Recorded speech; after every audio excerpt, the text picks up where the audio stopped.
Welcome to the lesson about base conversion. We are still in the part of base 2, and we will actually work with some other kind of bases and see how to convert from one representation to another representation.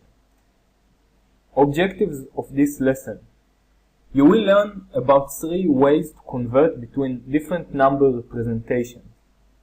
You will understand how to choose the right way for every case of conversion. You will experience conversion of numbers between the binary and decimal systems and vice versa. Why is this important? You work with decimal numbers most of your life. Sometimes you would like to know what a binary number looks like in decimal. You might see some strange number made of ones and zeros and you want to know what is it. A second reason that this kind of knowledge is important is that you need to know how to decode decimal numbers into base 2. Why? So you could give a number to the processor. The processor can't understand your decimal numbers. Another reason is this. Understanding conversion methods will unexpectedly give you some new insights about numbering systems. This might be surprising, but it is probably true. The more ways you have to see numbers, the more ideas and insight you are probably going to have about numbers. This might be true about anything in life, but about numbers specifically. Something very basic. We actually, I think, seen this before. Conversion from binary to decimal. The problem is this. We are given a binary representation of some quantity, and we want to find its decimal representation. The conversion is really straightforward. We just calculate the value of the number according to the definition. For example, we have this number 1011 in base 2, and we want to get the decimal representation. Maybe we want to get a better feeling of this number. So we just calculate its value, and it goes like this. We begin with the rightmost 1 digit, this bit, and we calculate 1 times 2 to the 0 plus 1 times 2 to the first plus 0 times 2 to the second plus 1 times 2 to the third. Now, it is interesting to see that these digits 1, 1, 0, and 1 is actually the digits of the number 1, 1, 0, and 1. If we keep calculating, we get 1 plus 2 plus 0 plus 8, which is 11 in base 10. Another example, you could look at it for a few seconds just to make sure that you understand. The calculation is mostly the same.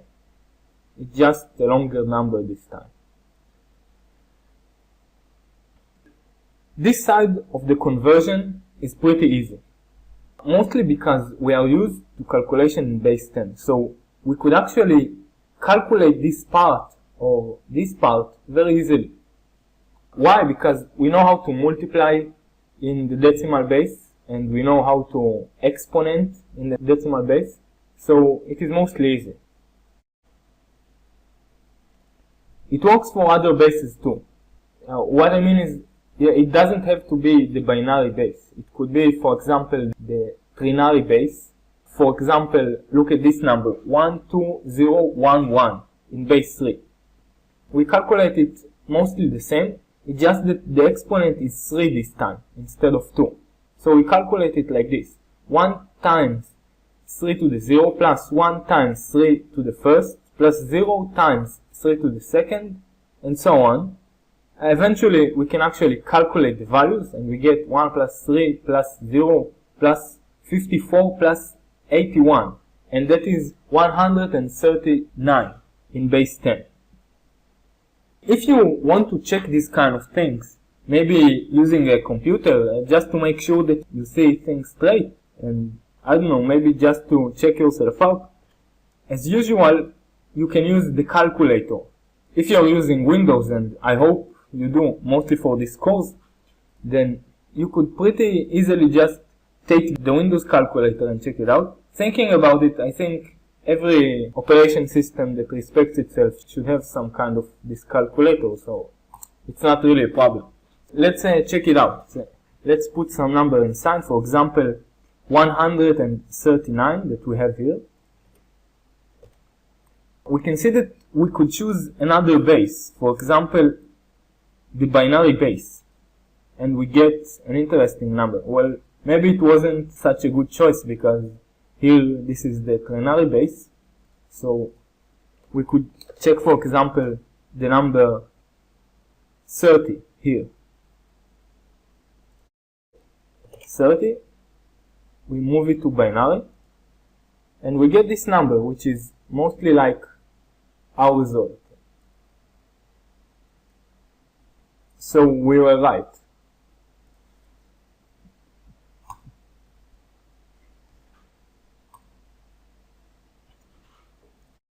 The first method that we talked about is the direct evaluation. That is what we've just seen. We will try to define it maybe in a more strict way. The problem is something like this. We are given a decimal representation of a quantity, and we want to find the binary representation of this quantity. It could be something else. It could be maybe the trinary representation or base 5 representation, but mostly we are going to work with the binary representation. So that's what I'm going to talk about. For example, what is the binary representation of the number 13? The direct evaluation way would be something like this. We know that in base 10, the value is calculated in this fashion. 3 times 10 to the 0 plus 1 times 10 to the first. So if we really want to use this method to calculate the base 2 representation, we couldn't. Actually, we'll have to convert everything to base 2. That means we will take this 3 and convert it to 11, and 10 is being converted to 1010. You can check it out yourself. This should be 10. And also we convert this 1, which just stays 1, and we convert this 10, which is 1010. We get this strange calculation, which is 11 times this number and 1 times this number, and this time we have luck because everything is pretty small. The result of this exponentiation should be 1, so we just get 11 here, and the result of this is just 1 times this strange number 1010, so we get plus 1010, and because we know how to add binary numbers, we could get this result. There are some cons and pros to this method. Maybe the stuff that are not so good about it is that we had to know that 10 decimally equals this binary representation. We had to know it ahead of time. We also have to know how to multiply an exponent in base 2, which is not very easy for human beings. This is just like the case of converting binary to decimal. However, here the calculation is not very comfortable. In the other direction, it was pretty easy. We could just multiply and calculate and do this on paper by ourselves. But here it might be a bit different. Think, for example, what would happen if you had to exponent this number by 3, for example. It wouldn't be very nice. It's not so fun for someone who is used to base 10. Though it might be fun for a computer. Maybe we could try something else. We are still talking about converting some decimal number to binary. This time we will introduce a different method. We will call it finding the largest power. Again, we are looking at the same example of trying to convert 13 in base 10 to the binary base. And we will work this way. We know that the binary representation is just sums of powers of 2. So what we are going to do is this. We will try to find the largest power of 2 that fits into 13. Well, we could just try a few and find out pretty quickly that the last one is 2 to the third, which is 8. Okay, because the next one is just too large. So we could take this quantity out of 13 and we are left with 5. Now we keep doing it again. We look for the largest power of 2 that fits into 5. And this is 2 to the 2, which is 4. We then subtract this number from 5 and we are left with 5 minus 4, which is 1. And lastly, largest power of 2 that fits into 1 is just 2 to the 0, which is 1. And then we are left with nothing. And we are done. We marked by the red color those numbers. Those numbers are the powers of 2 that were fitting into the number. So we conclude that 13 in base 10 actually equals 2 to the third plus 2 to the second plus 2 to the 0, which is something like this. Here we added this one, which is prefixed by the 0, and the number that we get is 1, 1, 0, 1. Some very interesting fact here is that every number could be composed to a sum of distinct powers of 2 in a unique way. This is kind of interesting, because what would happen if we chose something else? I leave it to you to think about it. Maybe there is another representation of this kind to 13. You will probably have even more time to think about it in some of the exercises. Now we speak about a third way, which is very common. It is called the remainder evaluation. At least that is how we call it in this course. Again, we are trying to solve exactly the same problem. We are given a decimal representation of some quantity and we want to find the binary representation. Again, we will work with the same example of 13 in base 10. How is this going to work? We are going to try to find the first binary digit. If we formulate it in another way, we want some kind of number that looks like this. I will try to explain what does it mean. We can see here a few digits. This is the lowest digit. It is called B0, and another digit next to it called B1, B2, B3, and so on, because I don't know at this point how many digits will be required, and all of this is in base 2. This should be equal to 13 in base 10. If we expand this expression, we are going to get something like this. B0 times 2 to the 0 plus B1 times 2 to the first, and so on. This should equal 13 in base 10. An interesting question at this point is this.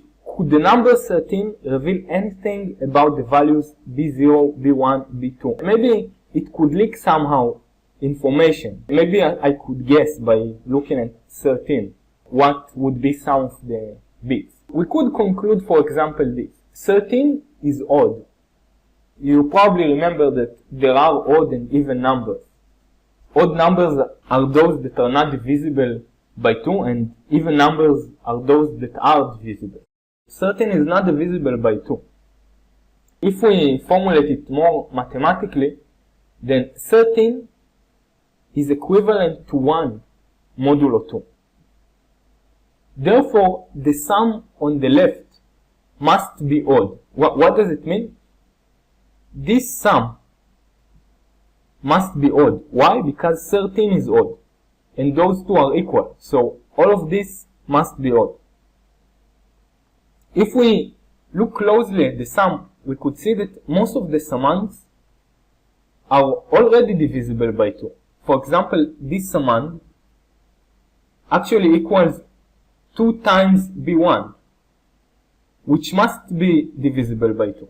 Also this one, B2 times 4, must be divisible by 2, and so on. All the other elements must be divisible by 2, except for this one. The first one, it could be not divisible by 2. For example, if B0 is 1. Therefore, we conclude that B0 must be 1. We mark it here by the green color. After we concluded this, we want to move on to the next level. So we could remove b0 from both sides and then divide by 2. We remove it from this side and from this side. We are going to obtain this new equation, which will look something like this. First of all, the number is going to be the same except for this digit, b0, which will disappear, and we have this new number. The new equation we are going to get is something like this: b1 times 2 to the 0 plus b2 times 2 to the first, and so on. You can see that we actually divided here by 2, all the elements, because all the powers are lower by 1. And we get on the other side 13 minus 1 divided by 2, which is 6. We have a new equation. We kind of reduced the problem. First, we wanted to know how to represent 13 in base 2. Now we are trying to solve a smaller problem. We try to solve the problem of finding the representation of 6, which is about half of the original number, which is very encouraging. If we were going to do this a few times, we could expect that eventually we just get the final answer, because the numbers just get smaller and smaller every time. And even pretty fast, they get smaller and smaller by a factor of 2 every time. Let's try to find the second digit. Again, we ask the same question. Could the number 6 reveal anything about the values b1, b2, b3? And the answer is, of course, just like before. 6 is even, and mathematically speaking, we could say that 6 is equivalent to 0 modulo 2. Therefore, the sum on the left must be even. Which sum are we talking about? Just like this sum, we could create an equivalent sum here. We have to get that b1 is 0. We could then remove b0 from both sides and then divide by 2. Notice that since b0 equals 0 this time, we don't actually remove anything from both sides, we just divide by 2.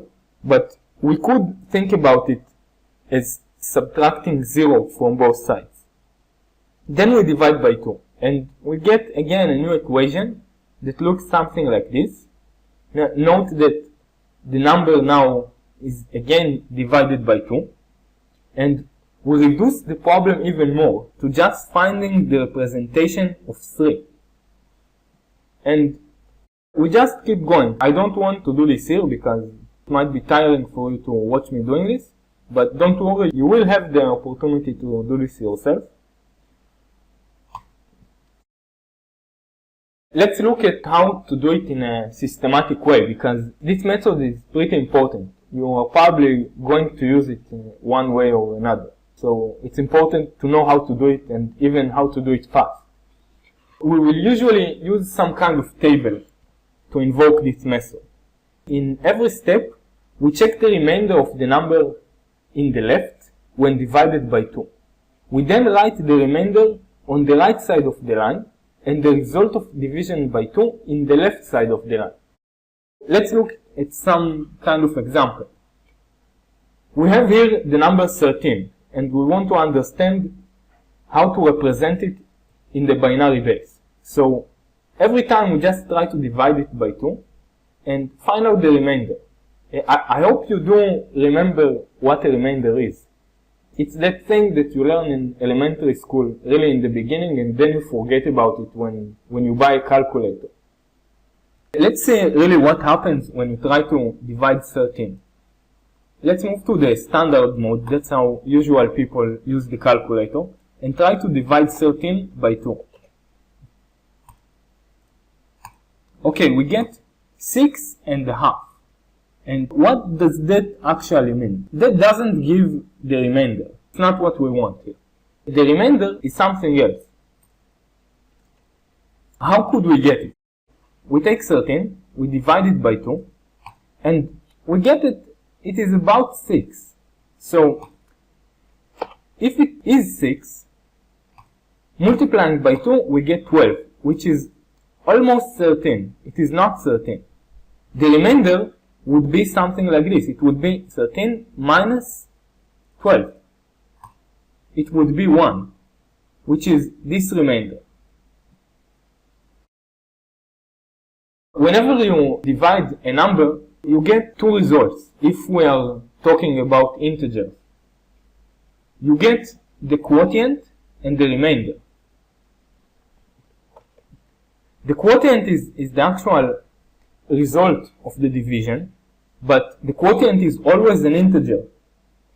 And the remainder is what's missing to get the actual original number. So here, 13 divided by 2, we get 6. Okay, that's where we write the quotient. And the remainder is 1. What does it actually mean? It means that 2 times 6 plus 1 is going to be 13. Okay, I will repeat it. 2 times 6 plus 1 equals 13. We are going to move to the next step. Now we are working with 6. So we try to divide it by 2 and we get the remainder of 0 because 6 is divisible by 2 and the quotient is 3. Again we can see that 2 times 3 plus 0 equals 6. This is the invariant of this table. Whenever you look at this kind of table, you could be sure that this never changes. That you could always pick some number, for example 3, multiply it by 2, and add the number on this side and get 6. Okay, now we go on with 3. We try to divide it by 2, and we get a remainder of 1, because 3 is not divisible by 2. And the quotient is also 1, because 1 times 2 is 2, which is almost 3. Finally, we keep up with the last number, which is 1, and we try to divide it by 2, and of course we are going to get a remainder of 1. When we get 1, we just stop. We don't continue putting numbers here. And eventually, the result is going to be on the right side of the table. And we have to read it from below to the high part. The highest digit is going to be the one lowest in the table, and the lowest digit is going to be the one highest in the table. It might be confusing at first, but you are probably going to get used to it. This method is very interesting because you get the digits in the opposite order. In the beginning you get the lowest digit, and in the end you get the highest digit, because we are using the remainders, and the remainders give us the lowest digits first. And again, just like the other method, we get that 13 in base 10 equals 1101 in base 2. Just make sure for a second that you see that the numbers are equal. Nice, let's move on.